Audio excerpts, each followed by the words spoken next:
What's up, Giants fans, Hub watchers, YouTube subscribers, Twitter and Instagram followers? It's your boy Noname coming back at y'all with a recap / analysis of preseason game number 2, Giants versus Bears, one of the oldest rivalries in the NFL. And this preseason game, we came out with the win, 32-16, I believe. Let me double check that score. My bad, guys, 32-13. Now this game right here, other than the score and the point differential, was, in my opinion, overall a better game than last week. There was a lot of improvement that I saw. There was a lot of improvements in things that I wanted to see from my preview video, which you guys could check out if you want to right now. A lot more standouts, just in general, a lot more positives to take from this game than to take from last week. Looking at last week, there was only really a couple major ones. Daniel Jones being the main, with some couple of defensive pass interceptions from Jake Carlock and Corey Ballantyne. But this week, almost everything was perfect. Let's start off right at the top with Eli and the starting offense. Eli Manning came in, went 4 for 4, 42 yards and a touchdown. To Benny Fowler, he was in there with the starting offensive line. He looked sharp, he looked good. There was definitely there was one pass that looked a bit shaky, but came back from, I think it was defensive pass interference or something like that, and it didn't count. The starting offensive line gave him great protection throughout the entire drive. I didn't really see anybody penetrating it. It looked like a wall of blue paved ways for Rod Smith, who I was surprised started over Paul Perkins, and Rod Smith also had a good game for when he was in there. He was 10 for 40. That is 10 yards with 10 carries for 40 rushing yards. The offensive line really gave him some good lanes. He was running through the middle mostly, getting those bruiser back routes, going through the middle, getting what they call the dirty yards, the hard yards. And that's what we're kind of looking for in our backup, somebody to take, really take the hits, take the battle of the running back position to try and take a load off of Saquon a little bit. Rod Smith did really well. The starting offensive line in general did extremely well. I was impressed with how they performed, even if it was against the Bears' second team defense. They performed really well. There was an interview later on in the game where Nate Solder really talked about what I was looking to hear, and that is more reps means more practice for the guys. More practice means more chemistry, more time to develop better timing with each other, to develop better habits with each other, and just in general to develop a better game with each other, which is what the offensive line needs right now. Without this offensive line, this team goes nowhere. We saw that in 2014-15, we saw that in 2017, and a little bit last year in 2018. Now DJ came in, he was still with the offensive line.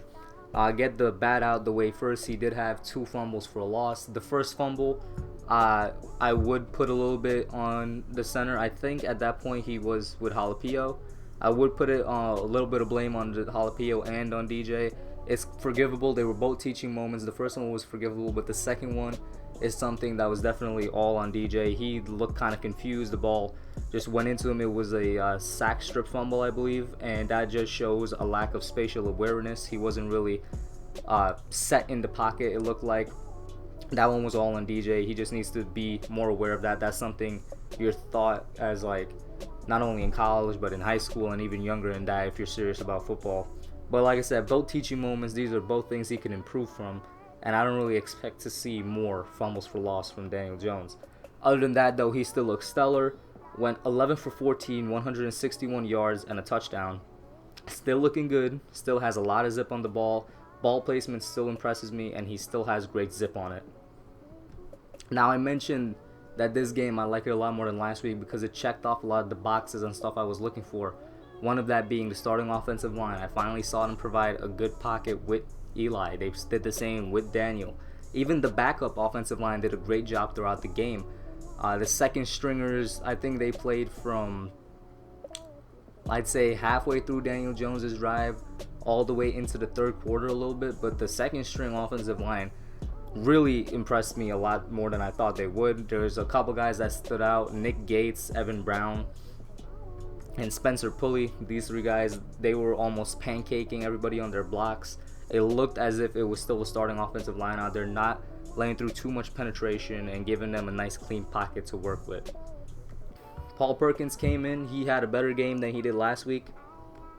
6 rushes for 35 yards. And I forgot to mention, Rod Smith did have a fumble, so now we do have both of our backup backs with fumbles on their resumes.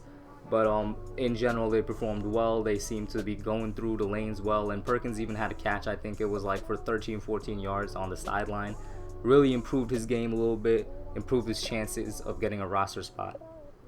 Now, I mentioned in my preview video, if you guys looked at it, for those of you that did look at it, I said look out for 3 guys specifically on the defense that will have big games. Dexter Lawrence, O'Shane Zimenez, and Marcus Golden.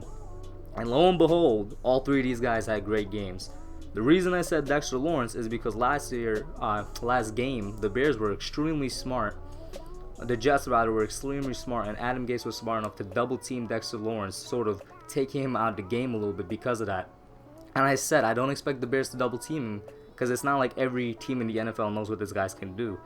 And they didn't double team him. They left him on single team regular coverage, and he got a major push in the pocket. There was one time where he almost got a sack, but he was getting pressure consistently when he was in there. Marcus Golden came up with the first sack of the game, and he was seen in the backfield a couple times. Also was getting pressure. In general, the pass rush was greatly improved this game. There was pressure from both the inside and the outside. I expected inside pressure because, like I said, the 3 guys we have on the inside, they're probably the best players on our defense in Dexter Lawrence, Dalvin Thompson, and BJ Hill. And we saw what Dexter Lawrence could do this game with his pushing of the pocket, not just up the middle as a nose tackle, but they moved him around in the 3-5 technique. Marcus Golden, I already mentioned, was getting pressure, got that 1 sack.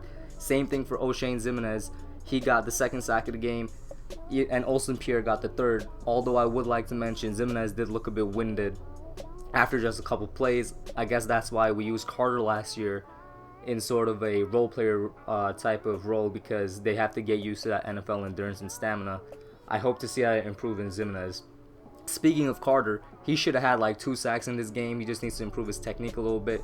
He was getting past the right and left tackle when they switched him around the field of the Bears, and it almost looked like he was toying with them.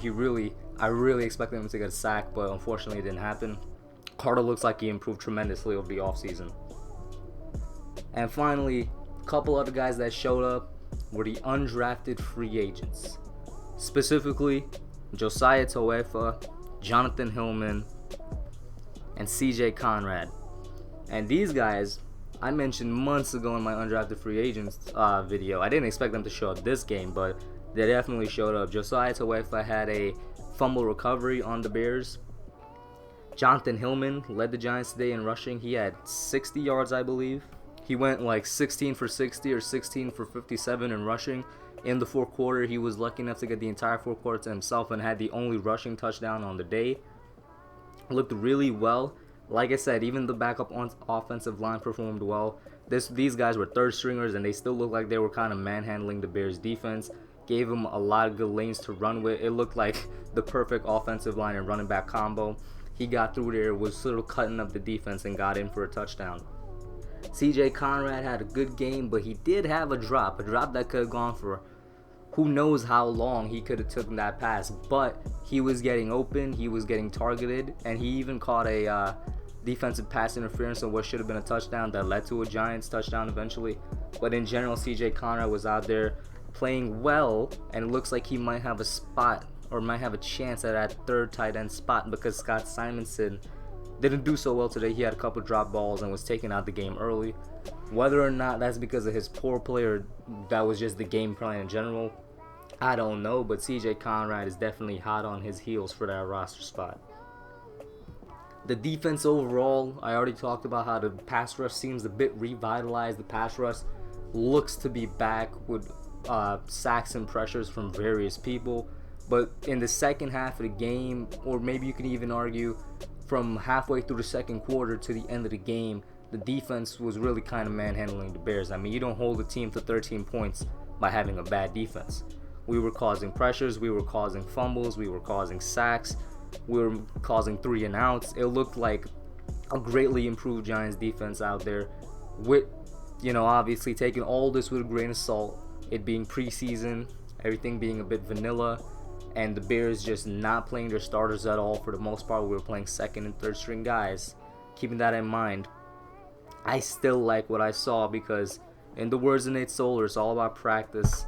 It's all about getting more reps in, developing chemistry with your teammates, getting that timing down. Like, a lot of this stuff is timing and chemistry in football. If you don't have that down, no matter how talented you are, you'll mess up, you'll get flags and all that. And that's something else that we improved in this week. Not that many penalties on the Giants, both on the offense and defensive side. There's only one I remember, and it was a holding call, I believe, on one of our backup tackles or backup guards. But for our starters, nothing there. No defensive pass interference that comes to mind. There was a dropped interception, I believe. I can't remember if it was Michael Thomas or Sean Chandler, but one of our backup safeties or one of our backup cornerbacks had a dropped interception very similar to Jabril Pepper's last week. But in general, the defense just seemed like the defense was playing like the Bears defense, and the Bears defense was playing like the Giants defense. That's what it really seemed like out there. Obviously, I'm going to mention, grain of salt, preseason, no starters, vanilla offense and defense. The last thing I know is, I'm kind of a little bit all over the place, guys. Forgive me. I am doing this right after the game. But the last thing I noticed, the positive that they fulfilled from what I wanted to see, was tackling to the ground. Almost everybody was getting in there and tackling people to the ground. Big mention of Alonzo Russell, who didn't show up in receiving stats this game or the last game, but showed up in what I like to call hustle plays. Last week he was getting open on basically every time. He was out there on every coverage. This game he was doing hustle plays by blocking for his runners, blocking for his receivers, and then on Alex Tanney interception, he ran past everybody, turned on the jets, and tackled this guy last name Duck from Chicago that got that interception. Really did stop a pick six, and Pat Sherman was seen on the sideline thanking him, slapping him up, dapping him up, giving him that props, because Alonzo Russell will probably make this team as a receiver based on his hustle plays rather than his receiving plays, and I have no problem with that. It's good to have players like that. All in all, guys, that's what I got for y'all in this recap/analysis video. I really loved what I saw from the Giants today. I loved what I saw from the starting offense and defense. The offensive line looked great this game. The defensive line looked great. We were getting pressure. We were getting sacks. I loved what I saw from Eli. He went perfect. Pretty sure he had that 150 passer rating, 4 for 4, 42 yards and a touchdown. What else can you ask from a starter? I love Daniel Jones, what he did. Even if he had the 2 fumbles, he still had beautiful passes. That one really deep pass to Latimer. Alex Tanney, despite his interception, had a good game as well. And Kyle Aletta came out, had a touchdown, had a good game as well. The defense, throughout all the depth charts, throughout all, I guess you could say, the tiers of defense that we had out there, they all performed well. Everybody got a sack, it seemed. Everybody was out there causing the Bears offense to slip up. And in general, it was a better overall game than last week. Right now, nothing is coming to mind that I would want to see to improve. Obviously, there is stuff to improve, but I'll have that out in my preview game for next week against the Bengals. So that's what I got for you all tonight, guys. Loved it. Let me know what you think in the comments down below. I'm out. Alright, guys, thanks for watching. Put your comments down below. Make sure you smash that like button, subscribe, and turn on post notifications. Until next time, I'm out.